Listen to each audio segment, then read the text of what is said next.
안녕하십니까, 여러분. 오늘도 건강하게 지내고 계신지요? 벌써 아침 커피 한 잔 드셨습니까? 저도 방금 한 잔 마셨습니다. 향이 참 좋지요. 그런데 말입니다. 매일 습관처럼 마시는 커피가 우리 몸에 어떤 영향을 주는지 아십니까? 최근 국내 연구기관에서 흥미로운 결과를 발표했습니다. 커피에는 놀라운 효과도 있지만 조심해야 할 점도 분명히 있습니다. 오늘 20분 동안 여러분의 건강에 도움이 되는 이야기를 나누려 합니다. 커피가 주는 4가지 좋은 효과를 말씀드리고요. 그 다음에는 꼭 알아야 할 5가지 주의사항을 설명하겠습니다. 마지막으로 내일부터 바로 실천할 수 있는 방법을 알려드리지요. 특히 약을 드시는 분들께는 중요한 정보가 있습니다. 끝까지 함께 해주십시오. 그럼 커피의 좋은 점부터 이야기하겠습니다. 4번부터 차례로 발표하지요. 4위 장 건강 개선. 최근 연구에서 놀라운 사실이 밝혀졌습니다. 23,000명을 조사한 결과입니다. 커피를 마시는 사람은 장내 유익균이 8배나 많았습니다. 아침 커피를 마시면 4분 후 장이 움직이기 시작합니다. 변비로 고생하시는 분들께 좋은 소식이지요. 제 지인 중 한 분도 오랜 변비가 나아졌다고 말씀하셨습니다. 3위 근육보호. 나이가 들면 다리 힘이 약해지기 마련입니다. 그런데 적당량의 커피를 마시는 분들, 하루 3잔 정도 드시는 분들은 근육 손실이 적다고 합니다. 걷기가 편해지고 계단 오르기도 수월해집니다. 참 좋은 소식이지요. 2위 폐렴 예방. 이건 정말 중요한 이야기입니다. 국내 연구에서 확인됐습니다. 매일 커피 2잔을 마시는 사람은 폐렴 위험이 절반으로 줄어듭니다. 여러분도 아시다시피 폐렴은 우리 세대에게 위험한 질병입니다. 이 효과는 절대 놓칠 수 없습니다. 겨울철에는 더욱 조심해야 하지요. 1위 마음 건강 증진. 영광의 1위입니다. 국내 여성 약 2,000명을 대상으로 한 연구가 있었습니다. 커피를 자주 마시는 분들은 우울증에 걸릴 확률이 낮았습니다. 무려 36%나 기분 저하가 적었다고 합니다. 아침 한 잔이 하루를 밝게 시작하는 비결일 수 있습니다. 매일의 작은 즐거움이 마음 건강으로 이어지니 참 감사한 일입니다. 어떻습니까? 좋은 효과가 많지요? 하지만 잠깐만 기다려 주십시오. 알아두어야 할 중요한 주의사항이 있습니다. 이제부터 여러분의 건강을 지키기 위해 꼭 알아야 할 5가지를 말씀드리겠습니다. 자, 이제 주의해야 할 점들을 설명하겠습니다. 5번부터 차례로 말씀드리지요. 5위 음식 궁합 문제. 얼마 전 이웃 김 선생님께서 빈혈로 쓰러지셨습니다. 원인을 알아보니 이랬습니다. 아침에 된장찌개, 시금치나물, 생선구이를 드시면서 커피를 함께 마셨다고 합니다. 된장과 시금치에는 철분이 많습니다. 그런데 커피와 함께 먹으면 철분이 거의 흡수되지 않습니다. 미역국, 콩나물국, 시금치 무침. 이런 한식 반찬과 커피는 궁합이 나쁩니다.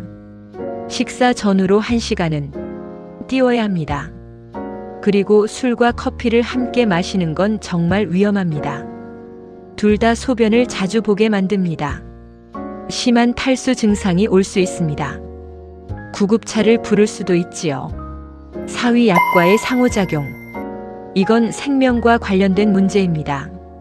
정말 잘 들어주십시오. 고혈압 약을 드시는 분, 커피와 함께 드시면 약효가 절반 이하로 떨어집니다. 정확히는 55%만 작용합니다. 빈혈약도 마찬가지입니다. 67%, 즉 3분의 1만 효과를 봅니다. 제 친구 중 한 분은 매일 아침 약과 커피를 함께 드셨습니다. 3개월이 지나도 빈혈이 나아지지 않았지요. 의사 선생님께 여쭤보니 커피 때문이었습니다. 시간을 띄우고 나니 금방 좋아졌습니다. 우울증약, 전립선약, 혈압약도 커피와 맞지 않습니다. 약을 드시는 분은 반드시 2시간 간격을 두십시오. 3위 수면 방해. 이건 정말 심각한 문제입니다. 우리 세대는 젊은 사람보다 카페인 분해가 33%나 느립니다. 오후 2시에 마신 커피가 밤 10시까지, 심하면 자정까지 몸에 남아 있습니다. 저도 경험이 있습니다. 오후 3시에 친구를 만나 커피를 2잔 마셨습니다. 그날 밤 새벽 4시까지 한숨도 못 잤습니다. 다음 날은 비틀거렸습니다. 계단에서 넘어질 뻔했지요. 정말 아찔했습니다. 잠을 못 자면 면역력이 떨어집니다. 감기도 쉽게 걸리게 됩니다. 2위 뼈 약화. 커피 속 카페인이 소중한 칼슘을 소변으로 내보냅니다. 한 잔 마실 때마다 칼슘이 77%나 더 배출된다는 연구 결과가 있습니다. 특히 폐경 후 여성분들은 조심하셔야 합니다. 제 언니는 매일 커피를 5잔씩 마셨습니다. 65세에 골다공증 진단을 받았지요. 넘어지기만 했는데 손목뼈가 부러졌습니다. 골절되면 침대에 누워 지내야 합니다. 그러면 다른 문제들이 생기지요. 1위 철분 흡수 방해. 가장 주의해야 할 점입니다. 왜 문제가 되는지 쉽게 설명하겠습니다. 커피에 들어있는 탄닌이라는 성분이 철분을 꽉 붙잡습니다. 마치 자석처럼 달라붙어서 그대로 몸 밖으로 나가버립니다. 탄닌이 조금이면 철분의 20%가 낭비됩니다. 보통 한 잔이면 67%가 낭비됩니다. 진한 커피는 88%가 낭비되지요. 아침 식사와 함께 커피를 마시면 하루 종일 몸이 나른해집니다. 왜 그럴까요? 아침에 철분을 제대로 흡수하지 못하면 그날 하루 혈액 상태가 나빠지기 때문입니다. 혈액이 묽으면 뇌에 산소가 충분히 가지 못합니다. 깜빡깜빡 잊어버리기 쉽고 어지러워 넘어지기도 쉬워집니다. 이제 말씀드릴 올바른 방법을 실천하시면 이런 문제는 모두 해결됩니다. 이제 올바른 커피 마시는 법을 알려드리겠습니다. 시간대가 가장 중요합니다. 아침 6시부터 8시가 제일 좋습니다. 왜냐하면 이 시간은 몸이 철분을 잘 흡수하는 시간입니다. 아침 식사 전에 커피를 마셔도 괜찮습니다. 다음으로 좋은 시간은 9시부터 11시입니다. 아침 식사를 마치고 1시간 지난 뒤이지요. 낮 12시부터 오후 2시도 마실 수 있습니다. 하지만 이게 마지막 기회입니다. 그리고 꼭 지켜주셔야 합니다. 오후 2시 이후에는 절대 마시지 마십시오. 그렇게 일찍 하고 생각하실 수 있습니다. 하지만 아까 말씀드렸듯이 우리 몸은 카페인 분해에 시간이 오래 걸립니다. 2시까지만 마시면 밤에 푹 잘 수 있습니다. 실제로 저도 이 시간을 지키고 나서 한밤중에 깨는 일이 없어졌습니다. 커피에 우유를 넣으십시오. 큰 수저로 한두 숟가락만 넣어도 잃어버린 칼슘을 보충할 수 있습니다. 연구에 따르면 이것만으로도 뼈에 나쁜 영향이 거의 사라진다고 합니다. 두유도 괜찮습니다. 카페라떼로 만들면 부드럽고 위에도 좋습니다. 비타민C와 함께 드십시오.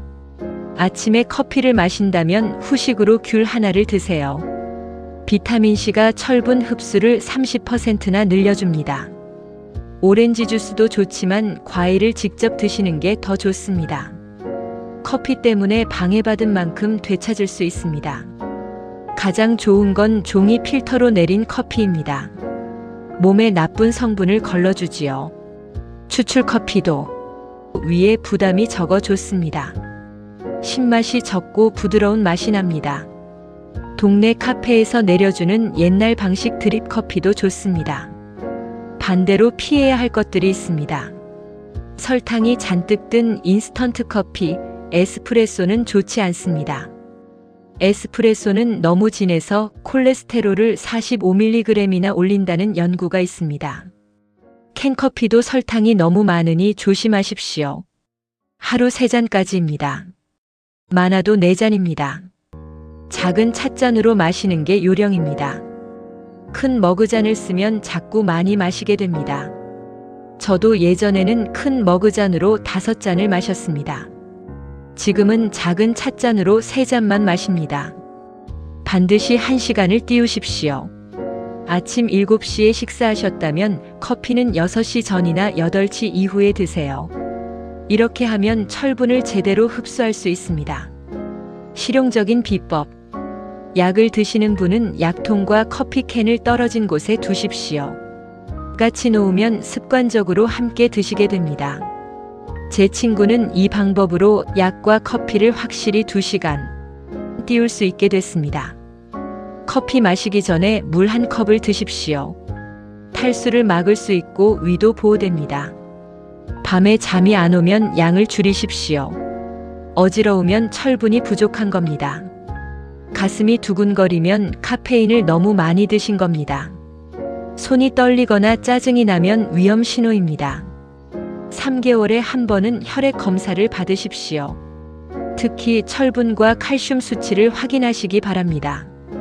자기 몸과 상의하면서 무리 없는 범위에서 즐기는 게 가장 중요합니다. 올바르게 마시면 커피는 훌륭한 건강 동반자가 됩니다. 이제 중요한 이야기를 하겠습니다. 안타깝게도 커피를 드시면 안 되는 분들이 계십니다. 부정맥이나 심장병이 있는 분은 의사 허락 없이 커피를 마시면 안 됩니다. 위궤양이나 역류성 식도염이 있는 분도 피하셔야 합니다. 커피가 위산을 늘려서 증상을 악화시킵니다. 옆집 박 선생님은 위궤양이 생긴 후 어쩔 수 없이 커피를 끊으셨습니다. 지금은 디카페인 커피나 보리차를 드십니다. 여러분, 옛날 다방 기억하십니까? 주인께서 정성껏 커피를 내려주시던 그곳. 천천히 향을 즐기면서 마시던 그 시간. 그게 진짜 커피를 즐기는 방법이라고 생각합니다. 최근 조사에 따르면 60대 이상의 54%가 인스턴트 커피를 선택한다고 합니다. 물론 편리하지요. 저도 바쁜 아침에는 인스턴트를 씁니다. 하지만 가끔은 카페에 가서 여유롭게 시간을 보내는 것도 좋습니다. 40%의 분들이 밖에서 커피를 사신다는데 카페에서라면 친구와 이야기도 나눌 수 있지 않습니까? 한식을 드시고 1시간 뒤에 커피를 마십시오. 이게 이상적입니다. 생선구이, 된장찌개, 김, 미역국. 이런 음식들은 철분 흡수를 방해하지 않습니다. 오히려 식후 커피는 편안한 휴식 시간이 됩니다. 저는 매일 아침 신문을 보면서 마시는 한 잔이 큰 즐거움입니다. 자, 오늘 긴 시간 함께 해주셔서 감사합니다. 마지막으로 한 번 더 중요한 것을 정리하겠습니다. 3, 2, 1 법칙을 기억하십시오. 하루 3잔까지, 오후 2시까지, 식사와 1시간 간격. 이것만 지키시면 됩니다. 그리고 약을 드시는 분은 꼭 의사 선생님께 상담하십시오. 커피는 올바르게 마시면 우리 일상을 풍요롭게 해주는 훌륭한 음료입니다. 내일 아침부터 오늘 배운 것을 실천해 보십시오. 분명 몸 상태가 달라지는 걸 느끼실 겁니다. 여러분 모두 언제까지나 건강하시고 맛있는 커피 즐기시기 바랍니다. 그럼 다음에 또 뵙겠습니다. 안녕히 계십시오.